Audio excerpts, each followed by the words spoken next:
Bismillahirrahmanirrahim. Bismillahirrahmanirrahim. Alhamdulillahirabbil alamin. Allahumma shalli ala sayidina Muhammad wa ala ali sayyidina Muhammad. Amma ba'du. Di antara kewajiban orang selaku jalma nu iman wajib mika cinta ka Kangjeng Rasulullah sallallahu. Mika cinta ka junjunan teh kedah leuwih mika cinta tibatan kana harta, tibatan ka indung bapa, tibatan kana diri urang sorangan, tibatan ka sakabeh makhluk. La yu'minu ahadukum hatta akuna ahabba ilaihi ya min malihi. Teu sampurna iman salasa urang ti aranjeun.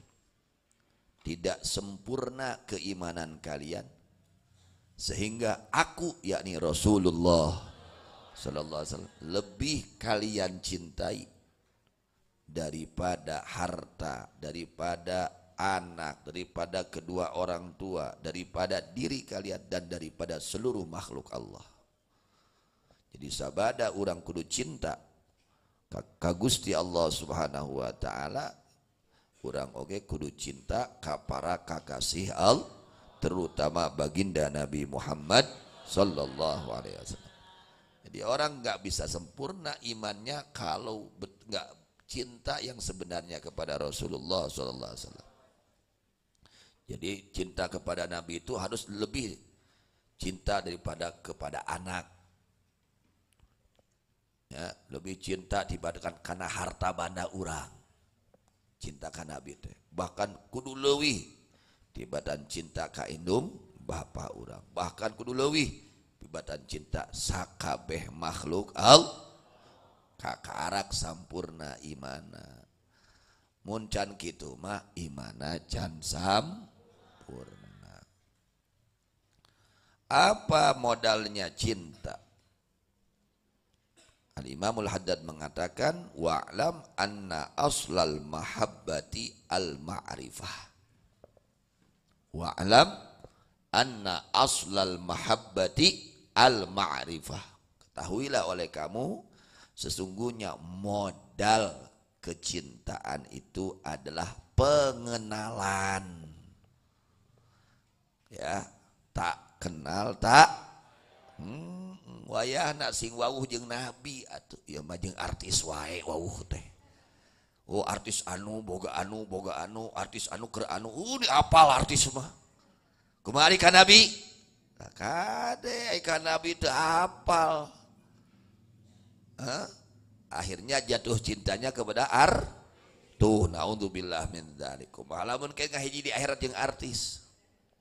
Ade. Ieu mah nonton artis weh jam-jaman unggah poe teh. Mangkari geus sabaraha taun teh. Jeung hatam wae deh. Sapoe sabaraha kali urang ningali artis, film artis, sinetron. Tapi kawauh. Nya apal ngaran-ngaran artis. Imahna apal, anakna apal, bahkan cerena ge apal. Astagfirullah. Nah, artis Eka Rasulullah teu apal. Kadeknya ulah tibalik. Coba kita suka tidak membaca sejarah Nabi? Osok tara. Eta kakurangan urang teh tara maca sejarah Rasul. Padahal kata Imamul Haddad anna aslal mahabbah al ma'rifah. Sesungguhnya modal cinta itu adalah mengenal. Urang sing apal sejarah Kangjeng Rasulullah sallallahu alaihi wasallam. Bagaimana jerih payahnya beliau, dakwahnya beliau. Waduh, luar biasa. Ya, nanti kalau sudah mahabbah, sudah ma'rifah, wa thamrataha al-musyahadah. Masya Allah. Buah daripada itu mahabbah al-musyahadah. Ya, artinya menyaksi.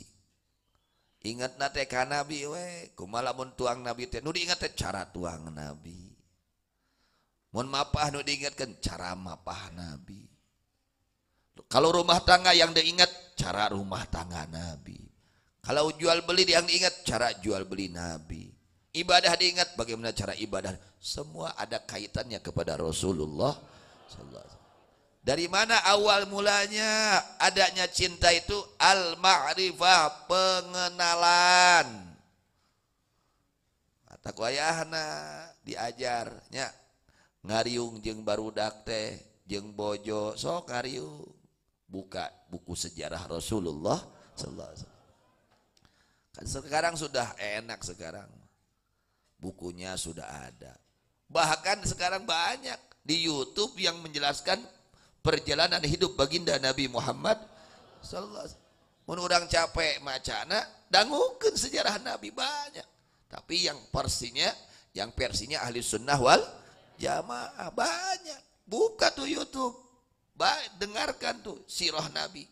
Sejarah hidup baginda Nabi Muhammad sallallahu alaihi wasallam. Pahitnya, manisnya dialami oleh Rasulullah sallallahu alaihi wasallam. Agar apa? Timbul rasa cinta. Ini yang mahal. Kalau sudah cinta, waduh, cinta itu buta. Kalau sudah cinta kepada Nabi, nyingkir kabeh. Kita melaksanakan ibadahnya nikmat. Kalau dasarnya ngaji teh nikmat. Kalau dasarnya melaksanakan amal soleh nikmat. Kalau dasarnya cinta. Pada itu cinta mah kumaha. Ya, itu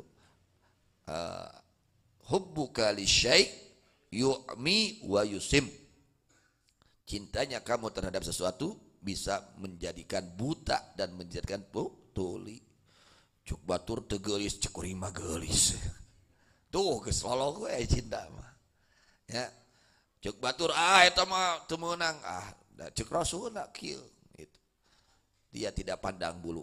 Apapun cacian makian manusia, siapapun mereka, kalau ini yang dicintai oleh Rasul, dia akan berpegang teguh kepada yang dicintai oleh Rasulullah sallallahu alaihi wasallam. Teu sieun dipoyok jelema nu cinta ka Rasul. Dia tutup aurat yang benar.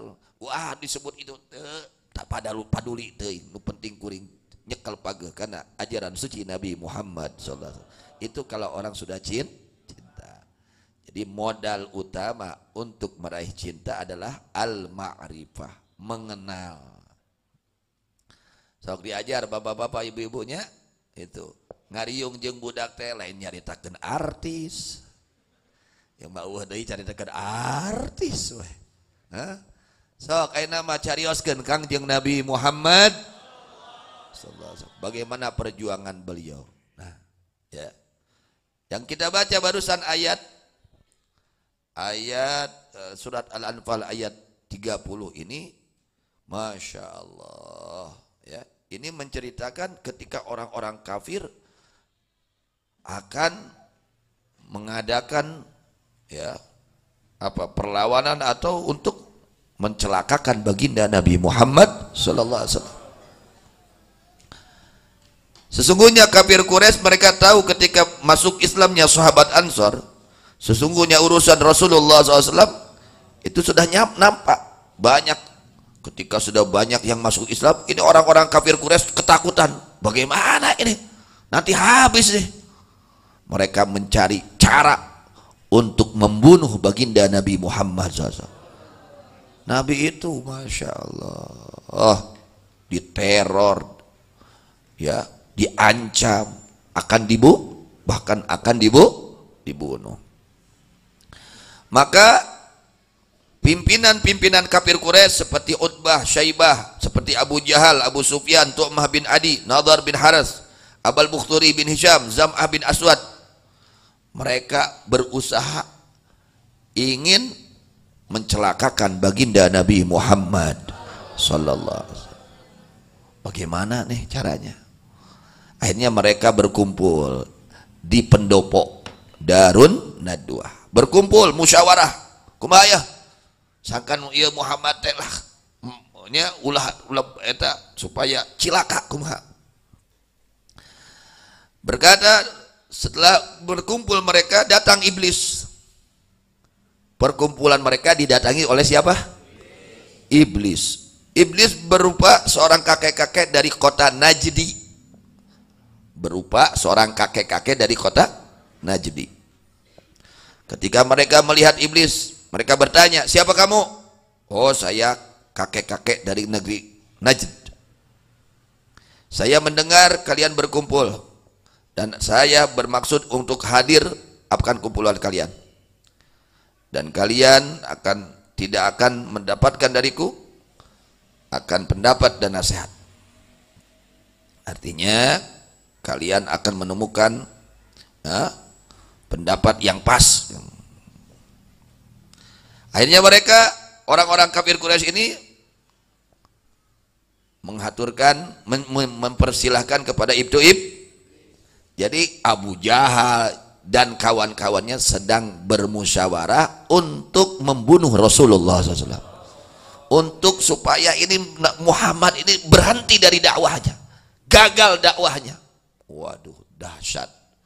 Mereka mencari cara-cara supaya dakwahnya tidak berjalan. Ya.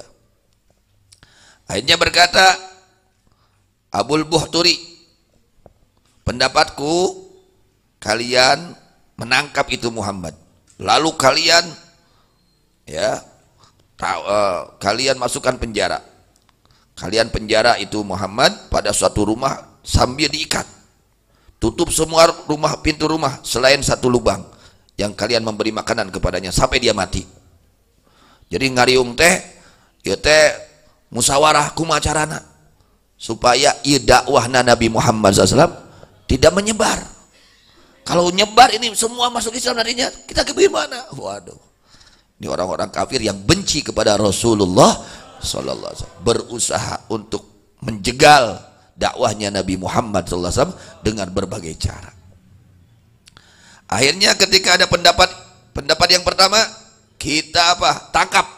Sudah ditangkap, kita penjara. Dan di penjara kita ikat itu Muhammad sampai dia mati. Waduh. Lalu berkata itu kakek-kakek iblis. Akhirnya iblis berteriak, wah itu mas kurang tepat mah.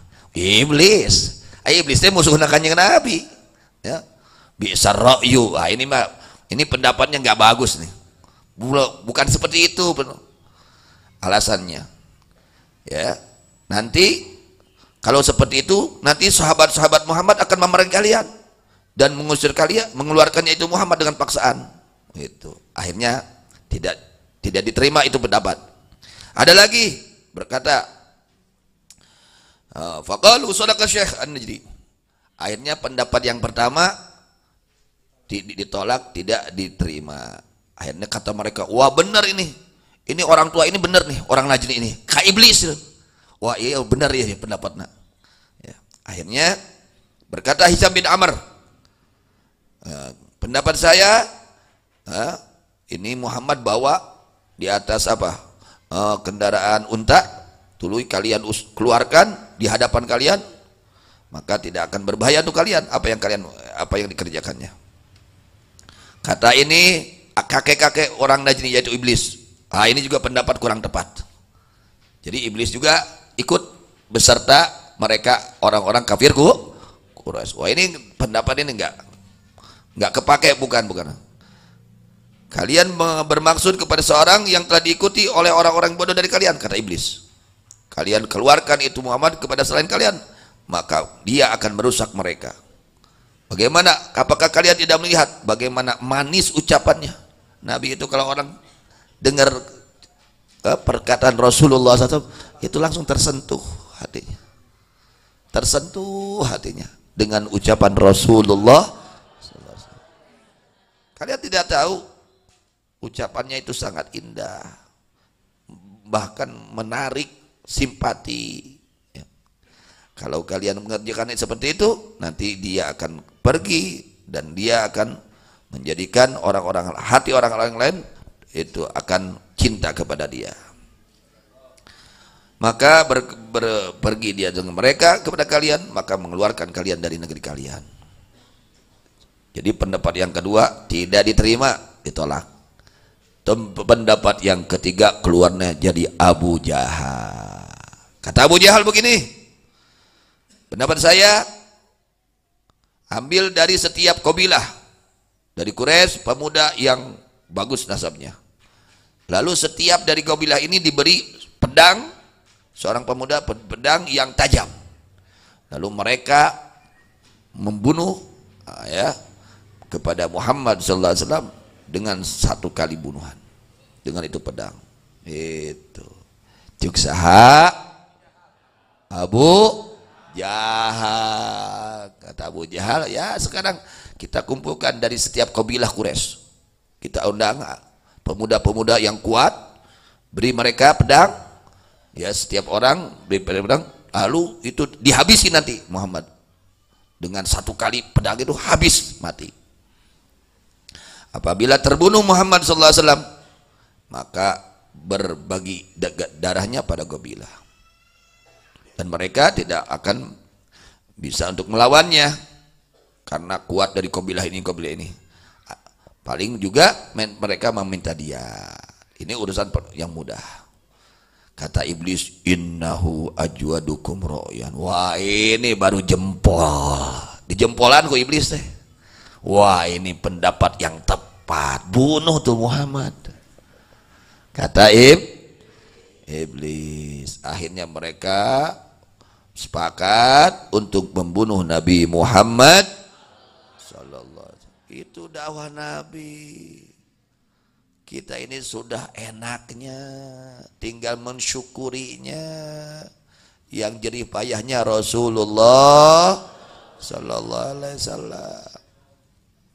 Akhirnya datang malaikat Jibril dan memberitahu kepada Rasulullah sallallahu alaihi wasallam akan itu rencana busuknya kafir-kafirku Quraisy, dan Allah telah mengizinkan kepada Rasulullah SAW untuk keluar dari kota Mekah menuju ke kota Madinah. Sambil Nabi ini ketika keluar dari kota Mekah, Nabi berkata kepada kota Mekah, "Hei wallahi innaki la habbu ardillah ilayya." Wahai kota Mekah, demi Allah sungguh kamu tanah Allah, bumi Allah yang paling aku cintai. Jadi Nabi itu sangat cinta kepada kota Mekah, maka kita pun wajib cinta kepada apa saja yang dicintai oleh Rasulullah sallallahu alaihi wasallam. Wa innaki la habbu ardillah ilallah. Sesungguhnya kamu kota Mekah sungguh paling paling dicintai tanah Allah kepada Allah. Kamu ini paling dicintai oleh Allah. Tanah yang paling dicintai oleh Allah itu kamu kota Mekah. Walaula anna ahlaki akhrajuni minki ma kharajtu. Jikalau tidak penduduk kota Mekah mengusirku darimu, aku tidak akan keluar dari kota Mekah. Saking cintanya Rasulullah sallallahu alaihi wasallam kepada kota Mekah. Ketika datang waktu malam, maka kumpul mereka. Waduh, ini ya, dikumpulkan dari setiap kabilah pemuda-pemuda. Mereka berada di pintu rumahnya Nabi Muhammad sallallahu alaihi wasallam, bersiap-siap sampai Nabi tidur. Ya, sambil megang pedang yang sangat tajam. Maka Rasulullah sallallahu alaihi wasallam memerintahkan Imam Ali untuk menginap tidur di tempat tidurnya Rasulullah sallallahu alaihi wasallam. Jadi Imam Ali untuk mengganti Nabi. Ini taruhannya apa? Nyawa. Tapi ini karena perintah Nabi, dasar cinta kepada Nabi, berani para sahabat, rela para sahabat. Jangankan hartanya untuk membela Nabi, jangankan hartanya untuk menggembirakan hati Nabi, nyawa mereka sanggup untuk menggembirakan hati Rasulullah SAW, untuk menjaga Nabi Muhammad SAW. Imam Ali diperintahkan untuk tidur di tempat tidur yang mana musuh-musuh Allah sudah siap untuk memenggalnya. Ya, kita lamun tadi buka heula hari tak itu hanya atas. Ya, masya Allah. Itulah para sahabat Nabi Muhammad sallallahu alaihi wasallam. Mereka itu murah. Jangankan hartanya, nyawa untuk Rasul murah. Apalagi harta, nyawa. Tapi untuk menggembirakan hati Nabi, untuk menjaga Nabi, itu murah bagi para sahabat Nabi Muhammad sallallahu. Apa sebabnya? Karena kecintaan hati beliau kepada Rasulullah sallallahu alaihi wasallam.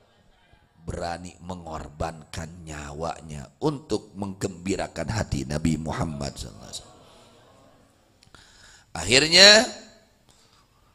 Rasulullah SAW memerintahkan Imam Ali untuk tidur di tempat tidurnya Rasulullah SAW, dan berkata Rasulullah kepada Sayyidina Ali, berselimutlah engkau dengan selimutku, maka sesungguhnya tidak akan datang sampai kepadamu dari mereka perkara yang tidak engkau inginkan.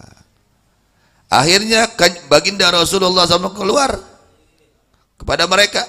Nabi tengah malam keluar, padahal mereka itu sudah ada di rumah, di luar rumah Nabi. Jadi rumah Nabi ini dikepung oleh mereka. Orang-orang kafir Quraisy akan membunuh Nabi Muhammad SAW. Dikepung rumah Rasulullah SAW. Akhirnya Allah mengambil pandangan mereka. Mereka itu tidak tahu, tidak melihat Nabi keluar dari rumah. Lalu Nabi mengambil tanah. Lalu Nabi apa? Taburkan itu tanah di atas kepala mereka. Sambil Nabi membaca surat Yasin. Yasin wal Qur'anil Hakim, ditaburkan di atas kepala-kepala mereka. Tapi mereka tidak tahu bahwa Rasulullah SAW sudah keluar dari rumahnya tersebut. Kemudian datang kepada mereka memberitahu, ada seorang memberitahu, sesungguhnya Muhammad sudah keluar. Kalian lagi apa ini? Kadang-kadang kajian Nabi nangis keluar, ada kerawat badai. Coba, Nabi tadi ngawuran eta taneuh dina sirah-sirah marane cigo cabakan, oh nya aya ya. Allahu Akbar. Maka tidaklah seorang dari mereka yang terkena kepalanya tanah dari Rasulullah sallallahu alaihi wasallam melainkan mereka terbunuh pada perang Badar dalam keadaan kafir. Naudzubillah min dzalik. Ya, ini yang tidak ridhonya Allah. Allah murka orang yang menyakiti kekasih Allah Subhanahu wa taala, apalagi baginda Nabi Muhammad sallallahu alaihi wasallam. Nasib mereka mati dalam keadaan kafir di perang Badar. Kenapa? Karena mereka benci kepada Nabi Muhammad sallallahu alaihi wasallam. Hati-hati ya, jangan sampai kita ada kebencian terhadap para kekasih Allah Subhanahu wa taala, apalagi kepada baginda Nabi Muhammad sallallahu alaihi wasallam. Mudah-mudahan hati kita dipenuhi dengan cinta kepada beliau, dipenuhi dengan cinta kepada beliau, dipenuhi dengan cinta kepada beliau, sehingga membuahkan akhlak-akhlak yang baik, membuahkan al-ittiba, mengikuti ajaran baginda Nabi Muhammad sallallahu alaihi wasallam. Amin ya rabbal alamin. Wallahu alam bisawab.